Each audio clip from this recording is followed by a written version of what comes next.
A ciência dos novos hábitos. Descubra como corrigir hábitos prejudiciais e transformar suas ações em resultados de sucesso. Ismar Souza.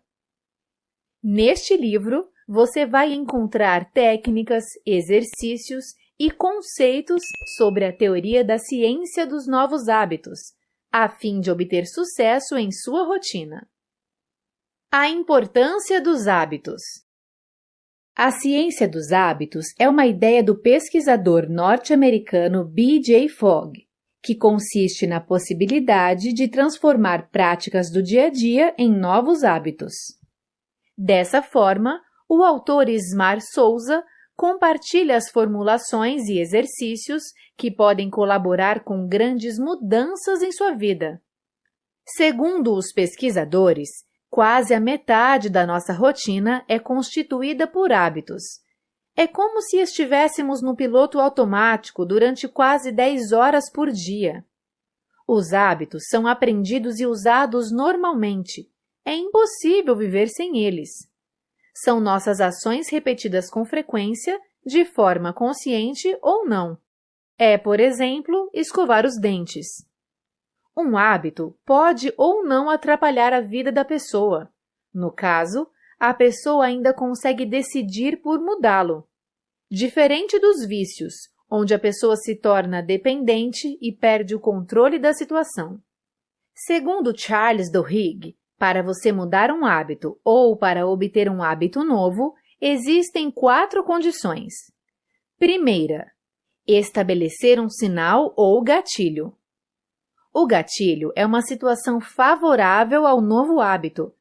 É uma espécie de despertador que avisa o cérebro sobre qual padrão deve ser acionado no momento. Existem tipos de gatilhos acionadores do cérebro. Alguns deles são horários. O nosso organismo se acostuma com uma rotina e cria um relógio biológico que pouco se altera. Ambiente.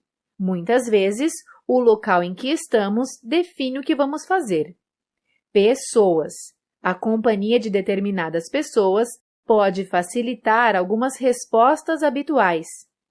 Sentimentos. O estado de humor do momento. Segunda condição. Desenvolver uma rotina. Terceira. Criar uma recompensa. O cérebro deve relacionar benefícios ao seu novo hábito. E quarta condição, acreditar que é possível. Os hábitos podem ser mudados. Cada hábito tem seu tempo para ser mudado. Segundo o autor, a teoria que diz que são necessários 21 dias de repetição para adquirir um novo hábito é apenas meia-verdade. Um hábito simples pode ser mudado em até menos tempo. Por exemplo, adquirir o hábito de tomar água em períodos determinados do dia. Há hábitos que exigem mais trabalho para se instalar, como fazer exercícios físicos. Existem hábitos que se instalam tão profunda e inconscientemente que, mesmo não estando ligados a drogas e substâncias químicas, quando combatidos, podem gerar sensação de abstinência e ansiedade, diminuindo a vontade de mudar. A chave central de toda a metodologia para criar hábitos está no autoconhecimento, pois assim se reconhece a necessidade de quais hábitos devem ser criados para que ajudem a alcançar seus objetivos pessoais e profissionais. Não ignore a importância de se sentir bem consigo mesmo. Como funciona o nosso cérebro? É importante saber que os hábitos são formados a partir de estímulos que recebemos a todo instante e são processados pelo nosso cérebro. São bilhões de informações e sensações que nos impactaram e formaram o que somos hoje. O neurocientista e pesquisador Alex Corb cita 5 ações que, se transformadas em hábitos, podem fazer seu cérebro criar hábitos de felicidade. São elas: Número 1. Ouvir músicas da época mais feliz da vida. Número 2. Sorrir. Número 3. Pensar sobre os próprios objetivos. Número 4. Dormir bem. Número 5. Caminhar e tomar sol. Essas atividades servem de base para ter uma vida mais saudável, tanto no aspecto mental quanto físico. A fadiga da decisão. Uma psicóloga norte-americana chamada Kathleen Voss fez uma pesquisa que mostra que escolher e tomar decisões gera cansaço. O cérebro tem uma capacidade limitada de tomar decisões.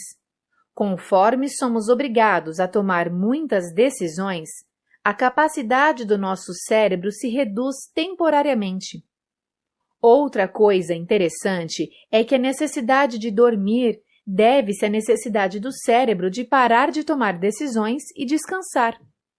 A tomada de decisão, seja ela sobre coisas simples como escolher um presente, seja para decidir temas fundamentais como a escolha de uma faculdade ou a aceitação de um novo cargo, faz parte da função executiva do cérebro. Os hábitos incorretos fazem com que os recursos executivos do cérebro sejam gastos em atividades menos importantes e prejudicam a capacidade de se concentrar e não perder o foco. Sobre isto, obtemos dicas práticas para reservar a energia cerebral e maximizá-la com as questões mais importantes. Algumas delas são ter uma boa alimentação, uma boa noite de sono, cuidar da hidratação, praticar exercícios físicos, separar um tempo para relaxar e realizar pequenas ações diariamente, estabelecendo metas simples. As regras básicas para criar novos hábitos. Primeira regra: seja específico. Tenha planejado onde, quando e como você vai realizar seu novo hábito. Quanto mais específico for, maior será o seu empenho e a chance de dar certo. Se você tem por meta fazer exercícios físicos, por exemplo, não basta propor-se a treinar na academia. Determine que irá se matricular amanhã, quando sair do trabalho, e irá às segundas, quartas e sábados na Academia X às 19 horas para fazer 50 minutos de exercícios. O mais importante é respeitar os seus limites. Não se proponha a fazer coisas que não conseguirá realizar. Faça menos, mas faça. Segunda regra: comece com um hábito simples e diário. Comece com um hábito que não exija um grande sacrifício para ser realizado. O autor sugere: pergunte a si mesmo agora: que novo bom hábito diário quero criar que seja simples de adicionar à minha rotina? Terceira regra: marque um período experimental. Defina um tempo como meta para realizar o novo hábito, por exemplo, 20 ou 30 dias. E então, direcione o seu foco em realizar o seu novo hábito nesse período. Não se preocupe com o depois.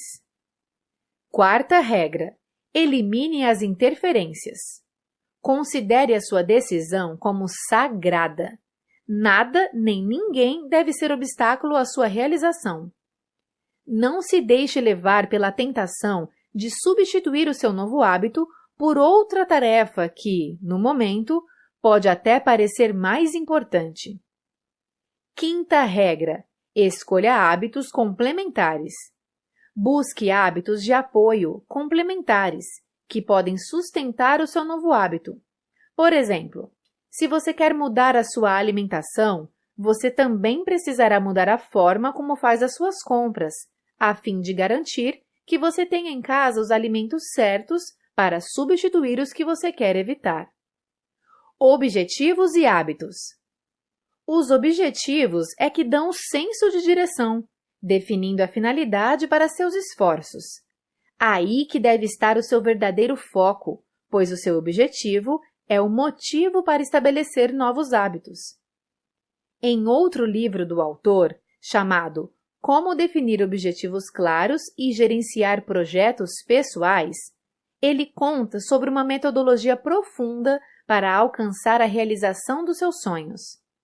Primeiramente, é importante alinhar os seus objetivos com os seus valores pessoais. Se você definiu os aspectos de sua vida que são importantes de serem trabalhados, fica mais fácil escolher as ações a serem desenvolvidas. E para seguir em direção aos seus objetivos, é preciso dividi-los em metas menores, que serão alcançadas com mais facilidade. É muito válido ter uma visão do futuro, imaginando com detalhes como será a sua vida. Como identificar os seus hábitos angulares? Os hábitos angulares são aqueles que estão relacionados ao fator emocional, que provocam reações internas na pessoa. Por exemplo, alguns percebem a sua necessidade de praticar exercícios físicos, pois sabem que estão com sobrepeso, porém, não têm o perfil dos que frequentam a academia. Daí vem a vergonha de se verem como peixes fora d'água ou de se sentirem ridículos. Sendo assim, é preciso questionar-se: qual é a atividade ou comportamento que eu ainda não comecei por ter vergonha ou receio de parecer ridículo? É provável que você até saiba o que precisa ser mudado em sua vida, mas por algum motivo interno acaba procrastinando ou simplesmente não fazendo. Nesse caso, o autor tem duas dicas. Primeira, visualize o seu novo hábito. Em algum momento do seu dia, respire fundo e concentre-se em imaginar o hábito que precisa adquirir. Segunda, informe-se sobre o assunto. Leia sites, revistas, livros, etc., sobre o tema que lhe agrada e envolva o tipo de hábito que está buscando realizar. Hábitos e motivação. É muito comum que a falta de motivação se expresse pela indisciplina e preguiça. Nos habituamos ao que nos dá prazer. Então, se os maus hábitos é que proporcionam um prazer imediato, a motivação será maior para mantermos esses comportamentos, mesmo sabendo que eles são prejudiciais. Sendo assim, a transformação de hábitos se dá apenas com recompensas ou punições. Como acompanhar os novos hábitos? Existem algumas técnicas para acompanhar o seu progresso na instalação de novos hábitos. Por exemplo, a corrente do hábito, criada por um humorista norte-americano chamado Jerry Seinfeld. Nessa técnica, é necessário ter um calendário com todos os dias do mês ou do ano que fique num lugar bem visível. A cada dia que você tiver cumprido o seu propósito, você marca um X colorido, criando assim uma corrente visual. Nos dias em que não tem de praticar o novo hábito, marque um X de outra cor e, se falhar um dia, deixe ali sem nenhuma marca. A visualização de uma corrente é um elemento de convencimento do seu cérebro de que existe um processo em andamento. Existem também aplicativos para monitorar as conquistas e esforços. Alguns sugeridos são 7 Weeks e Habit Bowl. Como manter as coisas em ordem? Neste caso, para criar o hábito de ter um ambiente organizado, é preciso criar pequenas resoluções. Por exemplo, se você não quer que as roupas se entulhem ao lado da cama, é preciso que haja espaço nos armários para colocá-las. Ou até mesmo fazer doações, de tempos em tempos, das roupas que você não usa mais. Um espaço arrumado contribui com a qualidade de vida, pois contém uma energia diferente, mais leve. Gera mais produtividade, mais alegria e mais gosto pela arrumação. Este efeito benéfico de organização interfere em seus padrões mentais e, então, você experimenta suas vantagens. Uma sugestão de leitura sobre o tema é o livro chamado A Mágica da Arrumação, escrito por Marie Kondo. Como organizar as finanças? Existem livros e profissionais de consultor da área financeira para auxiliar na organização das finanças. Entretanto, Isto também pode ser uma questão de rotina e bons hábitos. Tudo deve começar por entender onde você gasta ou investe o seu dinheiro, a fim de identificar quais comportamentos ajudam e quais atrapalham no caminho dos seus objetivos financeiros. Por exemplo, se seu objetivo é reduzir gastos mensais, separe 1 hora por mês e avalie qual será o pequeno e fácil novo hábito para solucionar o caso, ou seja, decida suas micro-resoluções. Tome nota. Diminuir ou eliminar uma única conta pode resultar em uma economia significativa com o passar do tempo. Como conseguir manter a boa forma? Um dos estudos feitos na Universidade de Minnesota mostrou que o simples ato de ficar em pé e caminhar por alguns minutos a mais pode estabilizar os índices de insulina e de açúcar no sangue e prevenir doenças como diabetes e problemas cardíacos. Dessa forma, micro-resoluções podem ser tomadas para influenciar a saúde e a forma física. Por exemplo, pausar o trabalho a cada hora e levantar-se para ir beber água ou caminhar um pouco, subir escadas, alongar-se. Lembre-se, criar novos hábitos exige esforço, estratégia e persistência. Insights. Tendo hábitos de sucesso, você será uma pessoa de sucesso. É preciso ter calma e paciência para adquirir novos hábitos. Para ter motivação em praticar um novo hábito, relacione prazer a ele. Neste livro, você aprendeu que identificar as atitudes que precisam ser mudadas e criar hábitos faz parte do autoaperfeiçoamento. Isto pode mudar o estilo de vida para melhor e facilitar a caminhada para o sucesso pessoal e profissional. Além de estimular a criatividade e flexibilidade, com os hábitos certos, é possível cuidar da saúde.